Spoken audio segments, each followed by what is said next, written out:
In the history of city development, the single greatest contribution of urban designers to the state of public health has been the cutting-edge field of Euclidean zoning laws. These laws prohibit industrial and residential areas being mixed together, so you don't say, have a coal plant next to housing. Sorry, Mr. Coalman. And then some sharp, young North American urban planners down in City Hall had the thought, why stop there? And so the North American residential zoning system was born. Now, zoning for houses is split into 4 categories. R1, the least dense housing type. Legally, the only thing allowed on this property is a single-family North American detached home, allowing for our beautiful sprawling suburbs. R2, this allows for attached homes and the like duplexes. Don't worry about them. R3, this allows for row houses and mid-rises. Do you ever wonder why row houses are so popular in Europe, but not around here?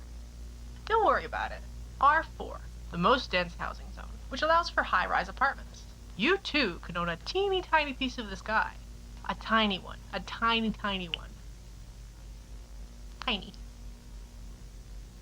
Here we have Toronto in 1985. And look at all that lovely expansion we've made in the last few decades. More of those beautiful low-density suburbs we showed you. And here is our beautiful zoning map cooked up for our modern Toronto.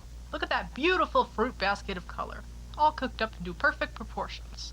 There's the dense, budget-friendly high-rises, compact, the odd collection of mid-rises and duplexes in the older parts of town, and a beautiful yellow belt surrounding the city, our suburbs. In the city of Toronto, 62% of residential land is just the R1 category. Legally, the only thing that can be built here is suburbs. No stores, restaurants, mixed housing institutions, or open spaces. More room for families. Additionally, 6% of Toronto land is for the highest density of housing, apartment high-rises. Now, sharp-eyed viewers might have noticed the distribution of land is a little more in favor of suburbs. However, you've got to keep in mind, roughly half of the population of Toronto lives in suburbs, while only almost half lives in apartments. Now, some hotheads out there might call the lack of middle-density housing the missing middle, or a bad distribution of city land. But we here like to call them COMMUNIS. Here in North America, we know keeping things separate is just, well, better for order and peace. And there has to be more of a demand for suburbs. Otherwise, it wouldn't make any sense to build so many. The average detached home around Toronto is $1.5 million, while the average apartment for rent is $2,000 a month. Can you imagine combining these two types of communities? Different types of people? Whoops, let me just get rid of that right now. And that keep it separate philosophy has been extended to making car-centric lifestyles that much easier. Why walk to some small local store when you can drive to the mall every weekend? Why bother having amenities, employment, or community areas nearby when you can take the scenic route every time? And with our newer additions to zoning laws, walking is a way of the past. All lots are now legally required to be set back further from the road with more parking space, allowing for more future lanes to be added.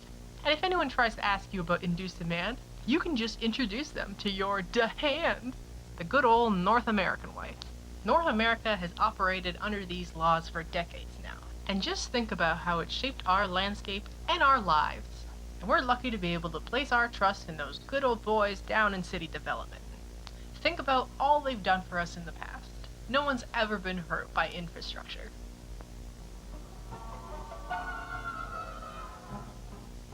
Inspired by the innovative, fast-paced development of American urban design in the 1960s, many of Toronto's modern laws that guide zoning plans are steadfast of their commitment to ideals similar to the American dream.